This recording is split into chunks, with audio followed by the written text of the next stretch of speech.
Hey guys, we're going to wrap it up here with a couple of questions I sent out on Instagram, on Twitter, on Snapchat, everywhere. Send your questions to WrestlingWithWhiskey@gmail.com, and that I would try to answer them for this first video post. And so I got a lot of actually really good questions, and the really cool thing is I got them from all over the world.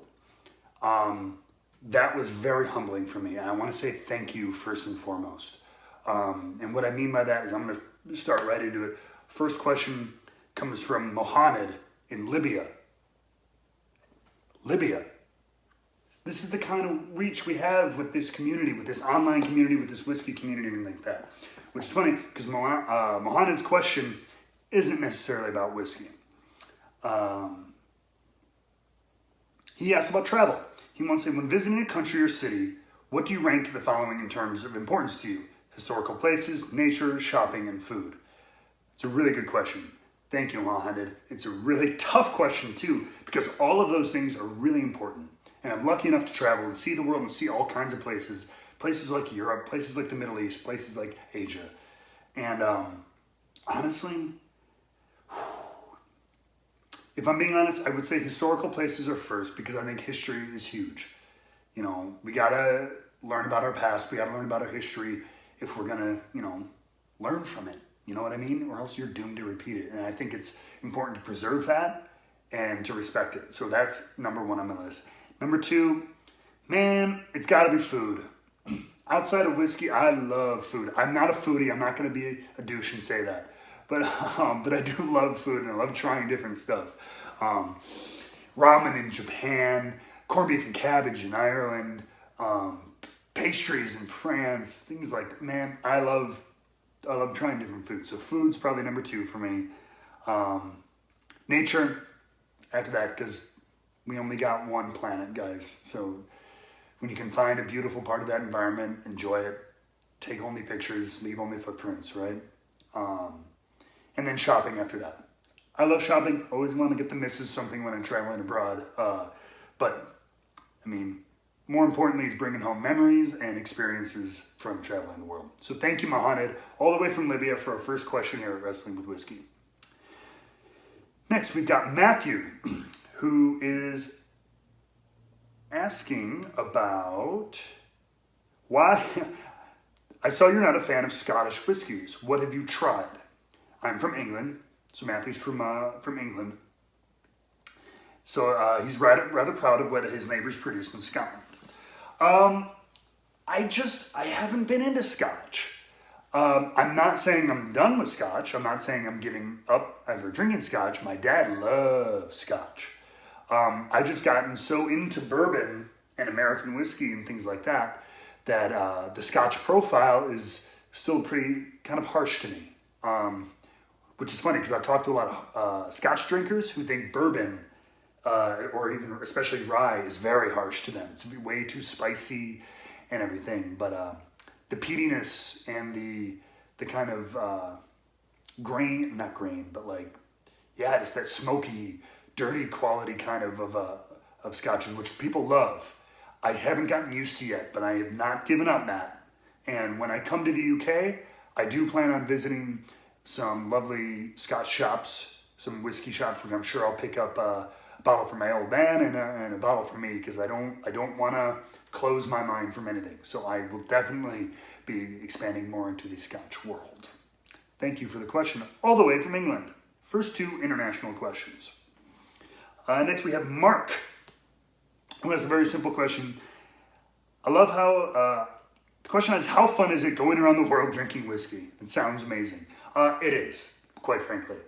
I don't get to do it a lot because we travel so much, especially when we're touring. It's usually every single day. Show, bus, next town, 4 a.m. hotel, up, gym, show, bus, next town. So very rarely do I really get a chance. But sometimes when we land in a town, if I'm able to go out to dinner, go out to a bar, or go to a shop or something like that, I love it. So being able to try, like I said earlier, different things from around the world it's amazing. And I do not take that for granted. Next is from Ben. Ben has a question. This one, I remember I read this earlier. He's in He's the director of sales training at the largest liquor and wine distributor in Wisconsin. And he started about a year ago. And his question is, how would you recommend someone who's just starting out in the world of whiskey to be able to fully dive in and understand the history, stories, and truly immerse themselves? Well, Ben, I'm going to kind of refer back to what I said at the beginning. Man, I appreciate the question. I'm kind of floored by it because I am not the person to ask this question. I 100% appreciate it and keep coming back, man. But go seek out the experts. That's what I would say. You have more experience at this point in the business than I do. I've been a fan for about a year. You know, I'm diving in and out of whiskeys, but like you've been actually working in the field. You probably know better than I do. But I would strongly recommend Fred Minnick's books. He's got several. They're all fantastic. Chuck Cowdery has a really good book. I just read another bourbon. Read books about the history and the development, the legal aspect of bourbon in this country.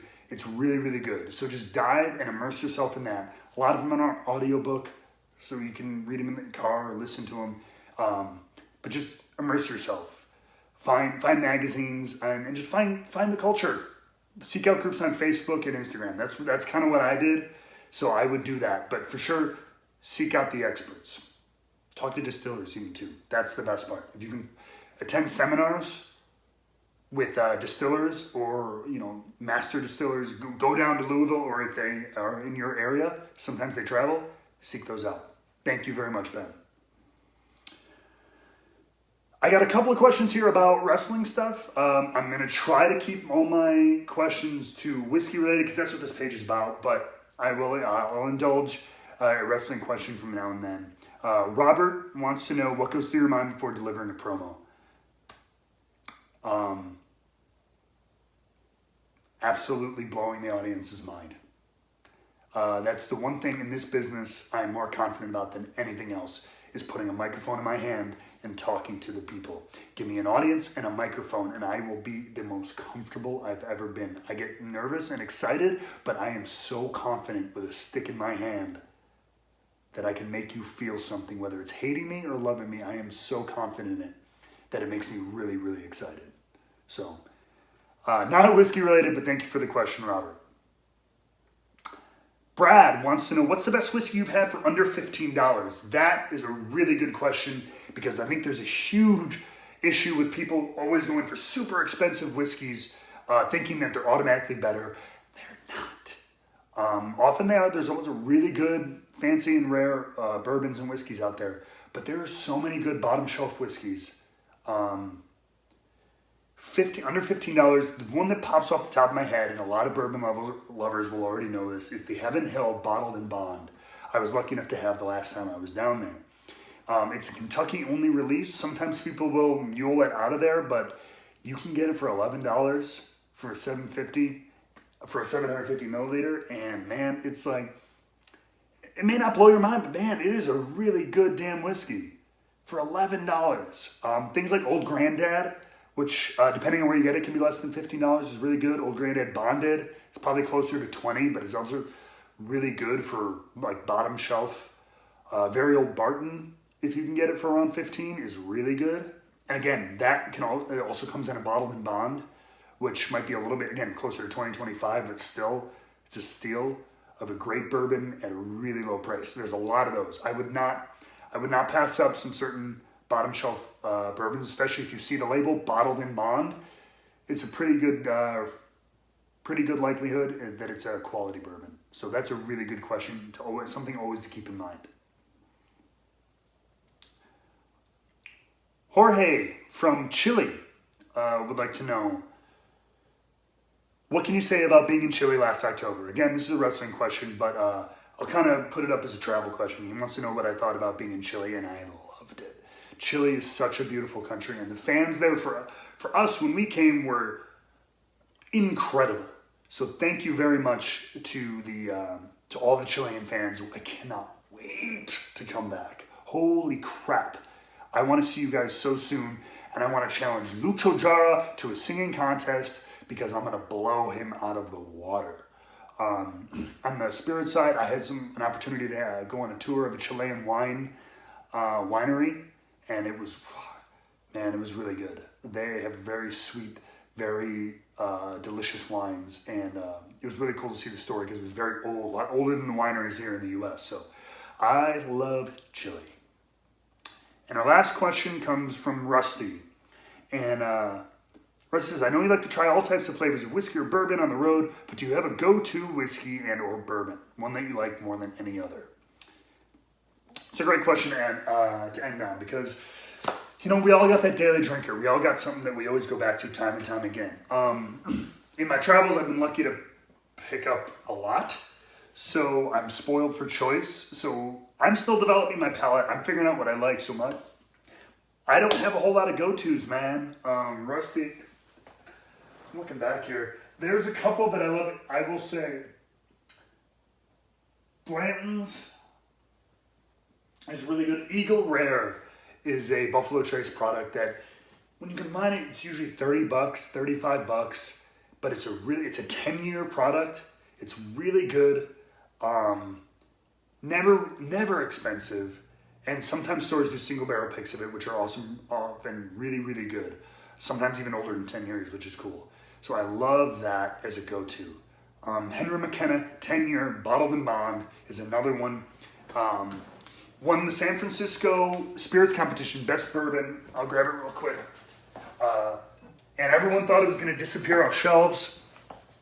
And luckily it hasn't, but it still might. So if you see this is the one. Grab a bottle of it, usually $30, $35. It's a 10-year, it's bottled in bond. It's a great product. For the money, you can't really beat it.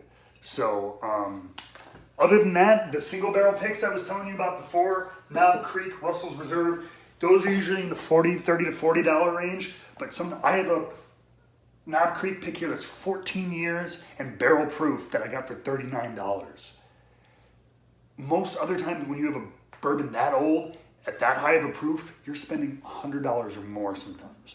So I would seek out single barrel picks, things like that. You find your own taste, but those are kind of my go-tos. So that's it for the questions, guys.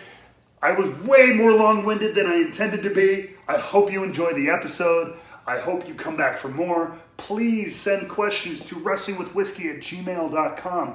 Check out the Instagram, Wrestling with Whiskey, Snapchat, Drama King Matt, Wrestling with Whiskey, Wrestle Whiskey on Twitter, all of it. M. Raywalt here on YouTube, and Wrestling with Whiskey on Facebook. I didn't mention that before, but I'm on Facebook too. I'll be posting this there. We'll be hitting everything, and hopefully I'll be back with some more stuff soon. Guys, thank you so much. Let's always keep wrestling with whiskey.